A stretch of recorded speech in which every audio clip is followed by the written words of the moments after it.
Bonjour. Radio Livre, la radio qui accompagne vos lectures. Serge Van Oevelen, bonsoir. Où doit-on vous appeler SVO?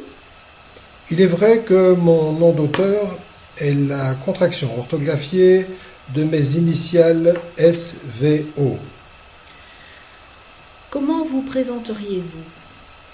J'entame, comme j'aime à le dire, ma troisième vie. 20 ans dans la tête, l'expérience de la quarantaine et la sagesse de la soixantaine.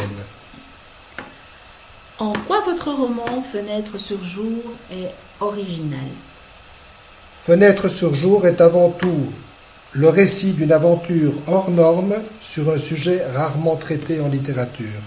Fenêtre sur jour se lit également en filigrane, et là, outre le récit des aventures que les héroïnes vont vivre et comment une ville va prospérer, c'est une leçon d'espoir, de courage, de volonté, de ténacité qui amène à la réussite, à la reconnaissance et parfois même à la gloire.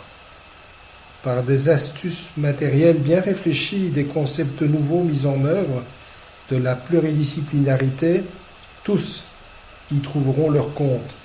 L'art n'est pas en reste tant pictural que musical. Il trouve sa place auprès des esprits brillants. L'art et l'inventivité se retrouveront jusque dans le vignoble léché.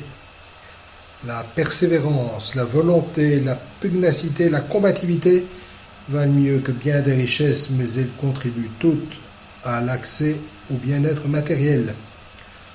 L'originalité réside également dans le fait que certains passages peuvent être accompagnés de musique. J'y renvoie par référence sur le net, pratique quand vous lisez sur PC ou sur votre tablette. Et l'histoire en quelques mots?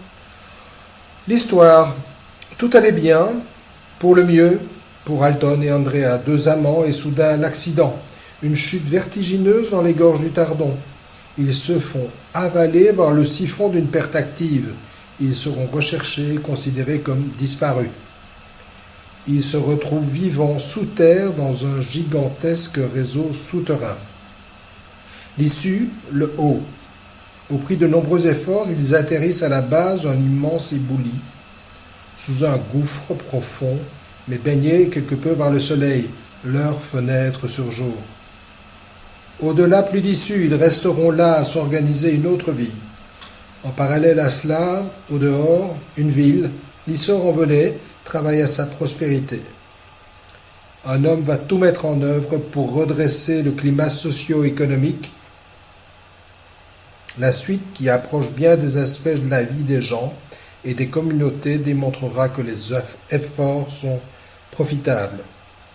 Mais je vous laisse découvrir la suite au travers des pages de votre roman, que dis-je, de votre guide de vie. Vous êtes ce que l'on appelle auto-édité. Pourquoi ce choix? C'est le choix de voir mon roman en format papier et de le proposer sur de multiples plateformes en e-book, ce format numérique qui prend de l'importance. Maintenant, les éditeurs à compte d'éditeurs sont les bienvenus, mais il faut déjà avoir une certaine notoriété. Les autres éditeurs à compte d'auteur ne m'intéressent pas, car il suffit de payer pour se voir édité. Mais ma démarche est inverse. Je voudrais parfaire ma retraite et non pas dépenser mes économies, sinon cela gâche le plaisir. Avez-vous d'autres romans en chantier? Oui, certainement divers niveaux d'écriture. Cela va des prises de notes autour d'un pitch au quasi terminé, mais qui doivent être encore étoffés et relus. Mais je tiens maintenant à mener à bien la distribution, la vente de Fenêtre sur jour. Je me concentre sur Louis et je ne me disperse pas. Écrire, c'est bien, mais il y a la promotion, les salons, les dédicaces, la recherche de maisons d'édition sérieuses et pourquoi pas de producteurs pour ce qui pourrait être un jour mis à l'écran. On vous le souhaite, SVO. Et si un éditeur ou un producteur vous entend, je vous souhaite bonne chance. Merci.